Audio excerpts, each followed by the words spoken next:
Hello everyone, welcome back to our channel education Allahabad. ठीक है, जैसा कि पिछली क्लास में मैंने करंट अफेयर के कुछ क्वेश्चन आपको बताए थे और वो ज़रूरी नहीं है कि वही क्वेश्चन आपके एग्ज़ाम में आए, बल्कि ये एक डेमो था कि हाँ आपको, या फिर एक आप समझ सकते हैं कि आपके लिए सिर्फ दिखाया जा रहा है कि आपको कैसे क्वेश्चन वहाँ पर मिल सकते हैं। ठीक है, तो और आपको किस तरह से अपने करंट अफेयर को तैयार करना है। आप चाहे जहाँ से कर रहे हैं, चाहे यूट्यूब से पढ़ रहे हो या किसी बुक से पढ़ रहे हो, तो आपको उस हिसाब से अपने क्वेश्चन को तैयार करना है।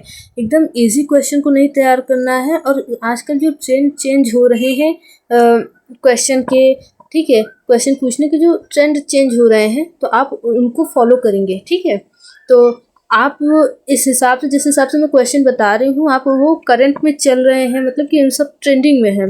ट्रेंडिंग का क्या मतलब कि ऐसे क्वेश्चन ही ट्रेंड कर रहे हैं, ऐसे ही क्वेश्चन हर एग्जाम्स में पूछे जा रहे हैं, तो आप वैसे ही क्वेश्चन को सॉल्व करेंगे।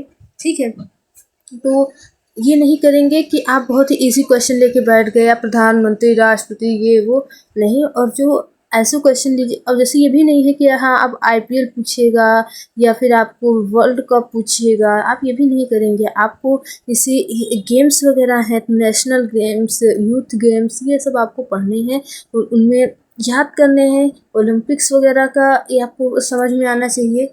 और आपको बहुत ही पुराना पैटर्न नहीं फॉलो करना है कि जैसे कि ट्रेडिशनली पूछा जा रहा था, अब वैसा नहीं रह गया है। यूनिवर्सिटी भी अब अपना लेवल हाई कर दिया है, क्योंकि आप ग्रेजुएशन पास करके आ रहे हैं, यूजी का एग्ज़ाम आपने दे दिया है, आप ग्रेजुएट हो चुके हैं, तो आप पीजी का एग्ज़ाम देने जा रहे हैं, तो इस हिसाब से आपको एग्ज़ाम पेपर सेट किया जाता है। ठीक है, बहुत ईजी नहीं रहता। बहुत से बच्चे देखेंगे आप, तो यूजी वो मेन कैंपस से करते हैं, लेकिन पीजी वो कॉलेजों में चले जाते हैं, बहुत ही कम स्कोर कर पाते, क्योंकि वो उनका ओवर कॉन्फिडेंस रहता है कि यूजी में वो अच्छा नंबर ले आ लेते हैं। वो एग्ज़ाम इजी रहता है क्योंकि वो इंटर लेवल का रहता है। और अब आप ग्रेजुएट लेवल के एग्ज़ाम को देने जा रहे हैं, एंट्रेंस एग्ज़ाम को देने जा रहे हैं, तो आप अपना लेवल हाई रखिएगा। ठीक है, यूनिवर्सिटी से उम्मीद मत रखिएगा कि वो आपके लिए इजी पेपर बनाए, बल्कि आप मेहनत कीजिएगा ताकि यूनिवर्सिटी के चाहे जैसा पेपर बनाए आपके लिए वो ईजी हो जाए। ठीक है, तो चलिए स्टार्ट करते हैं। और जिस तरह मैं बता रही हूँ क्वेश्चन, उस हिसाब से आप क्वेश्चन को देखेंगे और कहीं से भी पढ़िए, आप किसी भी बुक से उस तरह के क्वेश्चन को फॉलो करेंगे। ठीक है, तो आप देखिए, मेन बात मैं आज क्लास स्टार्ट करने से पहले आपको ये बता देती हूँ कि क्या क्या आपको करंट अफेयर्स में पढ़ना है। ठीक है, तो आप करंट अफेयर्स में पढ़ेंगे, जैसे सूचकांक वगैरह आते हैं, रिपोर्ट्स आती हैं। ठीक है, आप कि विश्व खुशहाली दिवस में कौन शीर्ष पर रहा, भारत का कौन सा स्थान था, लास्ट में कौन था, आप ये सब भी ध्यान रख देंगे। इसके साथ ही साथ रिपोर्ट्स, कई रिपोर्ट्स आती हैं, आप रिपोर्ट्स भी पढ़ेंगे। और इसके अलावा कोई भी कि कौन से लेटेस्ट नियुक्तियाँ हुई हैं, कौन से मुख्यमंत्री नए नए मतलब कि कौन से राज्यों में नए चुनाव हुए हैं, नए मुख्यमंत्री नियुक्त किए गए हैं, मतलब कि निर्वाचित किए गए हैं, आप उन्हें भी ध्यान देंगे। और इसके अलावा अंतर्राष्ट्रीय सम्मेलनों को भी ध्यान देंगे, अंतर्राष्ट्रीय रिपोर्ट जो प्रकाशित होती हैं वो भी आप ध्यान देंगे। ठीक है, और जैसे अंतर्राष्ट्रीय संगठन है, उनका हाल ही में कहाँ कहाँ पर मतलब कि उनका सम्मेलन हुआ है, जैसे बिम्स्टेक हो गया, सार्क हो गया। ठीक है, आप इसको भी याद रखेंगे, G20 को भी आप याद रखेंगे, उसका सांस्कृतिक सम्मेलन वगैरह कहाँ हुआ था, ये भी आप कल्चर पूछता है तो आप G20 के कल्चर प्रोग्राम को भी आप याद रखेंगे। ठीक है, और सार्क में कौन कौन से देशों ने भाग लिया, बिम्स्टेक में, आसियान में, ठीक है, कहाँ हुआ था इनका। साथ ही साथ हम ये भी ध्यान रखेंगे कि इनका गठन कब हुआ था, इसमें कौन कौन से सदस्य हैं, तो ये आपके स्टैटिक्स जीके में भी काम आएंगे। ठीक है, कहीं अलग से नहीं बनते हैं, आपको अपने करंट से ही रिलेट करके अपने सब्जेक्ट को पढ़ना है, अपने जीके जीएस को के पोर्शन को भी तैयार करना है। ओके, चलिए स्टार्ट करते हैं आज का क्लास। और आई होप कि आप समझ पा रहे होंगे कि आपको किस के अकॉर्डिंग अपना प्रिपरेशन करना है। तो मैं आशा करती हूँ कि आप समझ गए होंगे। ठीक है, तो आप अपनी तैयारी को आगे बढ़ाइएगा और हर पोर्शन को, करंट अफेयर के हर पोर्शन को आप तैयार रखेंगे। चलिए स्टार्ट करते हैं। फर्स्ट क्वेश्चन है, 38वें राष्ट्रीय खेलों की पदक तालिका में कौन शीर्ष पर रहा। तो ये है, इसका आंसर है सर्विसेज। ठीक है, ये सर्विसेज बोर्ड है जो कि जिसे हम कह सकते हैं सेना की टीम, इसने किया और इसने कुल 121 पदक जीते हैं। तो आप इसे याद रखेंगे कि ये 121 पदक सर्विसेज ने जीते हैं। ये सेना की टीम है, इसको बोल सकते हैं आप, ठीक है। चलिए नेक्स्ट क्वेश्चन है, समान नागरिक संहिता यूसीसी लागू करने वाला पहला राज्य कौन है? तो इसका आंसर है उत्तराखंड। देखिए यूसीसी लागू करने वाला पहला राज्य उत्तराखंड है और इसे आप रिलेट करेंगे जीके जीएस से, ठीक है। तो आपको ये पता होना चाहिए कि यूसीसी का फुल फॉर्म क्या है, यूनिफॉर्म सिविल कोड है, ये आप लोग को पता होगा। साथ ही ये भी पता होना चाहिए कि समान नागरिक संहिता क्या है, ठीक है। ये क्वेश्चन बनाया जा सकता है कि मान लीजिए आप पॉलिटिकल के स्टूडेंट हैं या फिर किसी और भी सब्जेक्ट के हों, तो या आपको स्टैटिक्स जीके में भी पूछा जा सकता है कि समान नागरिक संहिता है और आपको 4 ऑप्शन दिए जा सकते हैं। वो पूछेगा कि हाँ A1 लाइन में कि ये हो सकता है, दूसरा तीसरा, तो आपको ये पता होना चाहिए कि समान नागरिक संहिता क्या है। तो समान नागरिक संहिता एक ऐसे कानून होते हैं जिनमें कि वो किसी भी धर्म या संप्रदाय के आधार पर वो उस पर भेदभाव नहीं किया जाता। किस चीज़ में? उत्तराधिकार, गोद लेने की समस्या, संपत्ति पे अधिकार, ये सब में उनको कोई भेदभाव नहीं किया जाता, समान अधिकार दिए जाते हैं, उन सभी के लिए समान कानून की व्यवस्था की जाती है, ठीक है। तो यही समान नागरिक संहिता है, गोवा में लागू था, ठीक है। और ये अब कहाँ लागू कर दिया गया? हाल ही में उत्तराखंड में लागू कर दिया गया है। चलिए नेक्स्ट क्वेश्चन देखिए।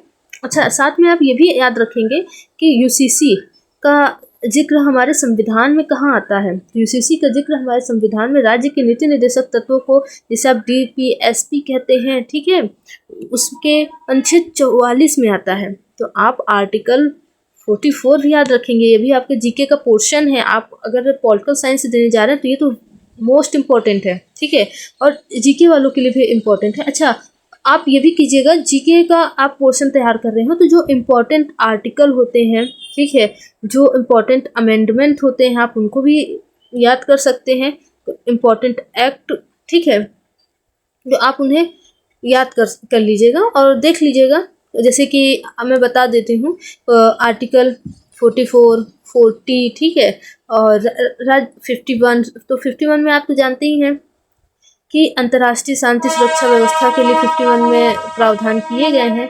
तो आप इसे भी याद रखेंगे क्योंकि आजकल ये बहुत ही गहरा मुद्दा चल रहा है, तो हो सकता है पूछा जाए आपसे। और इसके साथ ही आर्टिकल 200, ठीक है, 356, 360, 352, ठीक है, ये भी याद रखिएगा। 123, 231, ठीक है, ये सब आप आर्टिकल याद रखेंगे। ये सब इम्पोर्टेंट आर्टिकल हैं। आपको अपने मौलिक अधिकार, मूल कर्तव्य, डीपीएसपी, आपको ये सब के आर्टिकल भी याद होने चाहिए, कुछ इम्पोर्टेंट आर्टिकल, ठीक है। कि सहकारी संगठनों का कहाँ से गठन किया गया है, ठीक है, उनका उल्लेख किस अनुच्छेद में है। राष्ट्रपति शासन का जैसे कि अभी लगाया गया था मणिपुर में, तो आपको पता होना चाहिए किस तहत लगाया गया है। तो अनुच्छेद 356, 352, 360 में क्या है, ठीक है, ये सब आप याद रखे रहेंगे। तो चलिए नेक्स्ट स्टार्ट करते हैं। नेक्स्ट क्वेश्चन, केंद्र शासित प्रदेश नई दिल्ली की चौथी महिला मुख्यमंत्री कौन बनी है? तो इसका आप सबको पता होना चाहिए कि अभी हाल ही में चुनाव हुआ है जिसमें कि भाजपा को जीत मिली है बहुत सालों बाद, हाँ, ऐतिहासिक जीत मिली है, और उसकी प्रधानमंत्री बनी है रेखा गुप्ता, ठीक है। तो ये चौथी प्रधानमंत्री हैं। चलिए देखते हैं। भारत के 26वें मुख्य चुनाव आयुक्त तो कौन बने हैं? तो ये आपका आंसर है ज्ञानेश कुमार। चुनाव आयुक्त, निर्वाचन आयुक्त, आपको ये पता होने चाहिए, मुख्य निर्वाचन आयुक्त वगैरह आप ध्यान देंगे, ठीक है। चलिए इसके साथ ही साथ सीएजी कौन बने हैं, ठीक है, महान्यायवादी, अटॉर्नी जनरल ऑफ इंडिया, ये सब आपको याद होने चाहिए, तो पूछा जा सकता है, ठीक है। बिम्स्टेक युवा शिखर सम्मेलन कहाँ आयोजित किया गया था?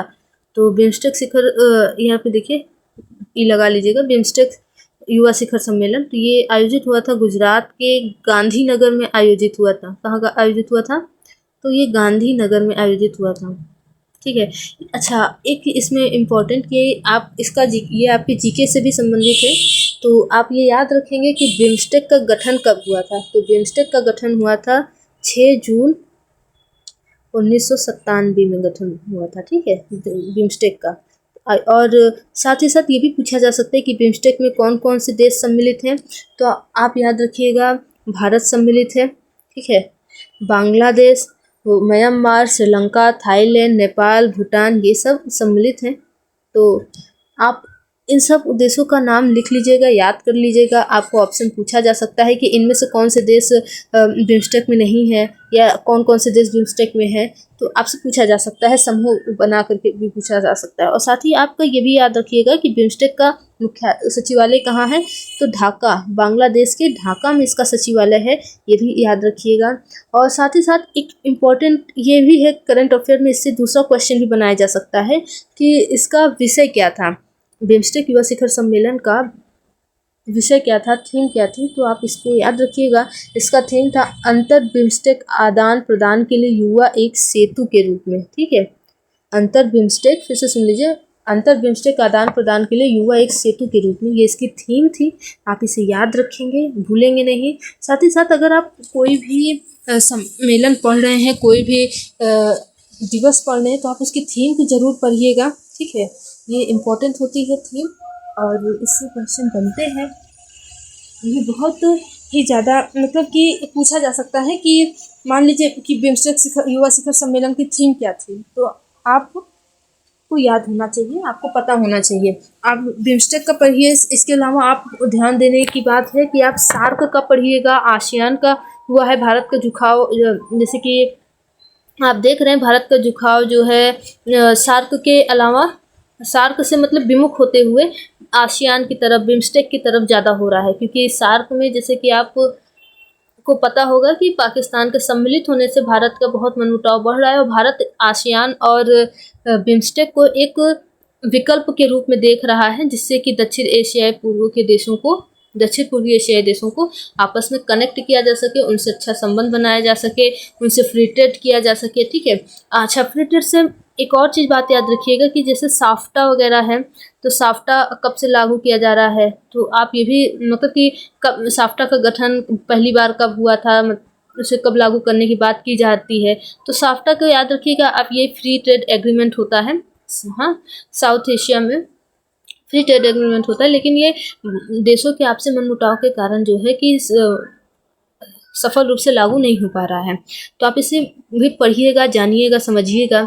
और आपको आसियान, सार्क, ये सबको पढ़ लेना है कि इसमें कौन से देश हैं, इनका हाल ही और इनका गठन कब हुआ था, इनका हाल ही में सम्मेलन कहाँ पर हुआ है, और इनकी उस सम्मेलन की थीम क्या थी, कौन कौन से देश उसमें सम्मिलित थे, ठीक है। तो आप इस पे याद रखिएगा कौन किस किस मुद्दों पर इन पे अधिक फोकस किया गया है, आप ये सब याद रखेंगे। देखिए, मैं इसमें आपको क्वेश्चन के ज़रिए मैं आपको ये बताना चाहती हूँ कि आपको किस किस टॉपिक पे पढ़ना है, ठीक है। ऐसा इसका कोई आदि अंत नहीं है, ठीक है, कि इसकी शुरुआत ये है, इसका अंत ये है। ये ऐसा समुद्र है, इसकी गहराई नहीं नापी जा सकती है करंट अफेयर्स की, कुछ भी पूछा जा सकता है। लेकिन हाँ, आप अपने से प्रिपेयर कर सकते हैं, आपसे जितना हो सकता है उस हिसाब से मैं क्वेश्चन बता रही हूँ। जैसे मैं बिम्स्टेक को बताई हूँ, तो आपको आसियान और सार्क अपने से पढ़ना है, वेट नहीं करना है कि हाँ मैं बताऊँगी तो आप पढ़ेंगे, ठीक है। तो आपको सर्च कर लीजिएगा गूगल पे, तो बहुत ही मतलब कि बेस्ट है, आप सर्च कर लेंगे और आपको तुरंत मिल जाएगा, आप उसको नोट डाउन करके या याद कर लेंगे, ठीक है। और जैसे कि मैं चुनाव आयुक्त वगैरह को बता रही हूँ, तो आप ये याद रखिएगा और इसको याद कर लीजिएगा। और फिर कई आयुक्त होते हैं, कई कई नियुक्तियाँ होती हैं अंतर्राष्ट्रीय और राष्ट्रीय स्तर पे, तो आप इम्पोर्टेंट नियुक्तियों को भी याद कर लीजिएगा, ठीक है। मेरा मकसद इस क्लास को, इस सीरीज़ को लेना है कि आपको एक वे मिल जाए कि आपको करंट अफेयर किस वे में पढ़ना है, ठीक है। मैं क्वेश्चन आपको रटाने नहीं आई हूँ, मैं आपको सिर्फ एक कॉन्सेप्ट बताने आई हूँ, ठीक है, कि क्या ट्रेंड चल रहा है, आपको किस ट्रेंड को फॉलो करना है और किसके अकॉर्डिंग आपको मतलब कि क्वेश्चन तैयार करने हैं। तो आप इसको फॉलो कीजिएगा और बहुत ज़्यादा से ज़्यादा पढ़ने की कोशिश कीजिएगा, और साथ ही साथ अपने सब्जेक्ट पर ज़्यादा फोकस कीजिएगा, ठीक है। सब्जेक्ट पे आपको फोकस अधिक करना है, क्योंकि यही स्कोरिंग है, आपको यही कट ऑफ दिला सकता है। चलिए नेक्स्ट देखिएगा, खबरों में रहा हिंदू और सिख धर्म तीर्थ स्थल मणिकरण किस राज्य में स्थित है, तो ये हिमाचल प्रदेश में स्थित है। हिमाचल प्रदेश के टूरिज्म को आप याद रखिएगा, हिमाचल प्रदेश में कौन कौन से दर्रे पड़ते हैं, ये भी आप याद रखेंगे। कौन से दर्रे किसे जोड़ रहे हैं, कौन से नदियाँ बह रही हैं, जैसे सतलज आ रही हैं तो वो कहाँ से आ रही हैं, आप ये सब याद रखेंगे। और ज्योग्राफी के लिहाज से भी बहुत इंपॉर्टेंट है, तो आप ये सब पढ़ेंगे, ठीक है। देखिए आप जीके में ये नहीं है कि आप इस सब्जेक्ट से नहीं हैं, आपको हर चीज़ का सामान्यज्ञ होना है। आप पढ़ने जा रहे हैं, पीजी करने जा रहे हैं, तो आपको सामान्यज्ञ के साथ साथ विशेषज्ञ भी बनना है, ठीक है। चलिए नेक्स्ट देखिएगा कि भारत का पहला स्वदेशी स्वचालित बायोमेडिकल अपशिष्ट उपचार संयंत्र सिजनम किसने लॉन्च किया है? तो ये आप याद रखेंगे, ये भारत का पहला स्वचालित बायोमेडिकल अपशिष्ट उपचार संयंत्र है। क्या कौन सा? सिजनम है। और इसे किसने लॉन्च किया? केंद्रीय मंत्री जितेंद्र सिंह ने लॉन्च किया। इसका आंसर बी है, ठीक है। चलिए नेक्स्ट है, किस राज्य में पहला ग्रीन बजट प्रस्तुत किया गया है? तो पहला ग्रीन बजट राजस्थान में प्रस्तुत किया गया है। और राजस्थान से संबंधित आप ये भी याद रखेंगे कि वहाँ पर कौन कौन सी झील है, जैसे सांभर झील है, ठीक है। कौन कौन से बांध बनाए गए हैं, गांधी सागर बांध बनाए गए हैं, तो आप ये भी चंबल नदी पर बनाए गए हैं, तो आप ये सब याद रखेंगे। कौन कौन से झील, बांध, माउंट आबू, ये सब मतलब कि वो कि जो टूरिज़्म का स्थान है, आप उसे भी याद रखेंगे, ठीक है। और राजस्थान के कल्चर वगैरह को, वहाँ के डांस को आप याद जरूर रखेंगे, ठीक है। चलिए नेक्स्ट क्वेश्चन देखते हैं। नेक्स्ट है, भविष्य के सरकारों का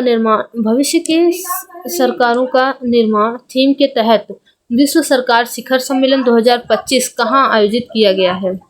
ठीक है, तो ये कहाँ आयोजित किया गया है? ये दुबई में आयोजित किया गया है। इसका आंसर क्या है? दुबई। विश्व सरकार शिखर सम्मेलन 2025, ये भी याद रखेंगे। इसकी थीम क्या थी? देखिए थीम भी इसमें बता दिया गया है कि भविष्य के सरकारों का निर्माण, ये इसकी थीम थी, ठीक है। चलिए नेक्स्ट देखिएगा कि हाल ही में राष्ट्रीय स्नूकर चैंपियनशिप का खिताब किसने जीता है? तो इसको जीता है पंकज आडवाणी ने जीता है। किसने जीता? पंकज आडवाणी ने जीता है।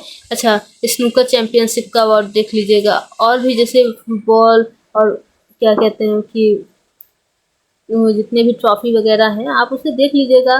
बैडमिंटन चैंपियनशिप होता है, तो आप उसे भी देख लीजिएगा, ठीक है। और पिछली बार तो गोल्फ चैंपियनशिप पूछ लिया था, गोल्फ के बारे में भी पूछा था, तो आप उसे भी देख लीजिएगा। चलिए नेक्स्ट देखिएगा, 10वां अंतर्राष्ट्रीय महिला सम्मेलन कहाँ आयोजित किया गया था? तो कहाँ आयोजित किया गया था? ये बेंगलुरु में आयोजित किया गया था, ठीक है। चलिए नेक्स्ट देखेंगे, हाल ही में किस केंद्र शासित प्रदेश में आयुष्मान भारत वय वंदन योजना का शुभारंभ किया गया है? किस में किया गया है? पुदुचेरी में किया गया है। तो आप इसे याद रखेंगे, वय वंदन योजना कब शुरुआत की गई थी और ये कहाँ किस केंद्र शासित प्रदेश में भी हाल ही में किया गया? तो पुदुचेरी में किया गया है। हाल ही में किस देश के माउंट डुकोनो ज्वालामुखी में विस्फोट हुआ है? ठीक है, तो किसमें हुआ है?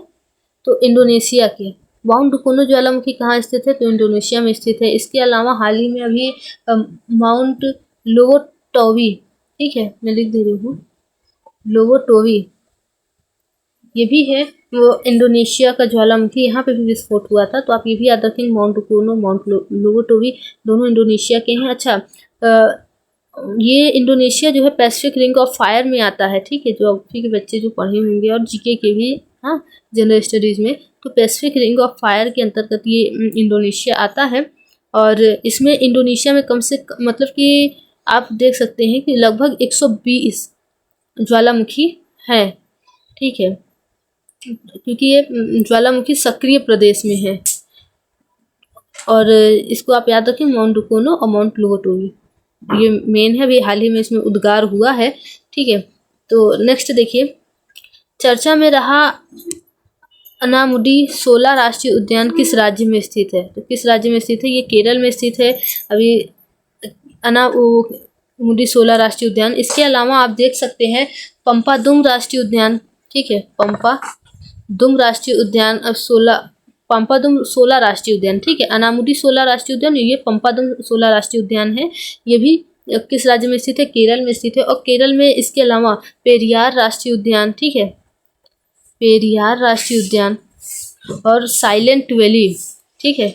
साइलेंट वैली तो फेमस है ही, तो आप साइलेंट वैली को भी याद रखेंगे। कहाँ स्थित है? केरल में स्थित है।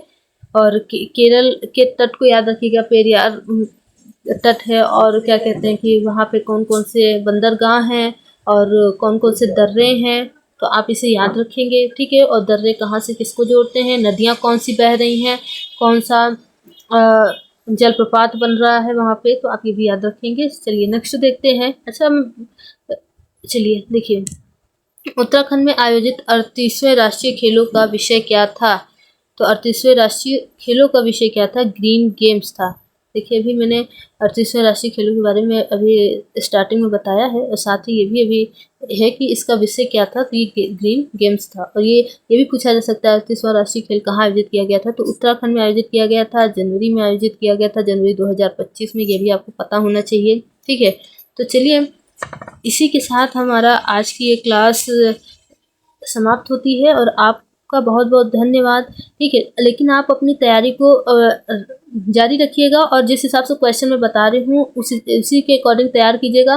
और मेरा मतलब ये उद्देश्य नहीं है कि आपको क्वेश्चन रटवा दिया जाए, मेरा ये उद्देश्य है कि आपको एक वे दे दिया जाए जिससे आप अपना तैयारी सही से कर सकें, और आपको समझ हो सके कि कैसे क्वेश्चन पूछे जाएंगे, ठीक है। आप कहीं इधर उधर भटके नहीं, इसीलिए ये क्लासेस चलाई जा रही हूँ। इसी के अकॉर्डिंग आप क्वेश्चन को तैयार करेंगे, और मैं बीच बीच में जो आपको बताती जा रही हूँ कि आपको ये पढ़ना है वो पढ़ना है, तो आप उस पर भी अपना ध्यान केंद्रित करेंगे। आप जिस भी बुक से पढ़ रहे हो वो इनफ है, आप उससे पढ़िएगा, और ये सब टॉपिक्स आप उसमें फाइंड कर लीजिएगा और गूगल पे सर्च कर लीजिएगा। अगर आपको बुक्स में नहीं मिलते हैं तो आप गूगल पे सर्च कर लीजिएगा संगठनों के नाम, उनकी स्थापना, उनके विषय, हाल ही में क्या क्या सम्मेलन हुए हैं, किस पे फोकस किया गया है, कौन कौन से देशों ने उसमें भाग लिया है, ये भी आप देख लीजिएगा, ठीक है।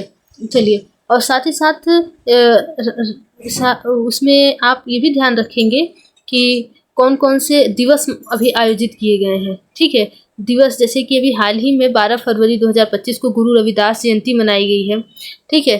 तो और ये भी आप याद रखेंगे कि 12 जनवरी को, जैसे 12 फरवरी आपने पढ़ा तो आपको ये भी याद होना चाहिए कि 12 जनवरी को स्वामी विवेकानंद जी का जन्म दिवस मनाया जाता है। और इस दिवस को हम किस में मनाते हैं? युवा दिवस के रूप में मनाए जाते हैं, ठीक है। तो आप ये भी याद रखें, युवा शक्ति दिवस के रूप में मनाया जाता है 12 जनवरी को, और 12 फरवरी को गुरु रविदास जयंती मनाई गई है, ये भी आप याद रखेंगे। तो इस तरह से आपको कई दिवस याद रखने हैं। पृथ्वी दिवस याद रखना है, ओजोन दिवस मनाया जाता है, ठीक है, वन दिवस मनाया जाता है, वन संरक्षण दिवस, तो आप ये सब याद रखेंगे। महिला दिवस मनाया जाता है। तो इस सब के थीम याद रखिएगा कि हाल ही में कौन से दिवस आयोजित किए गए हैं और इनका थीम क्या है, ठीक है। अभी हाल ही में अब 5 जून को होने वाला है, सॉरी, ठीक है। चलिए अब याद रखिएगा, और ये सब पढ़ते रहिएगा, और नेक्स्ट वीडियो जल्द ही आएगी, उसको भी आप ज़रूर देखिएगा। और लास्ट वीडियो भी अगर आप नहीं देखें तो देख लीजिएगा, आपके लिए हेल्पफुल हो सकती है, ठीक है। चलिए बहुत बहुत धन्यवाद आपका।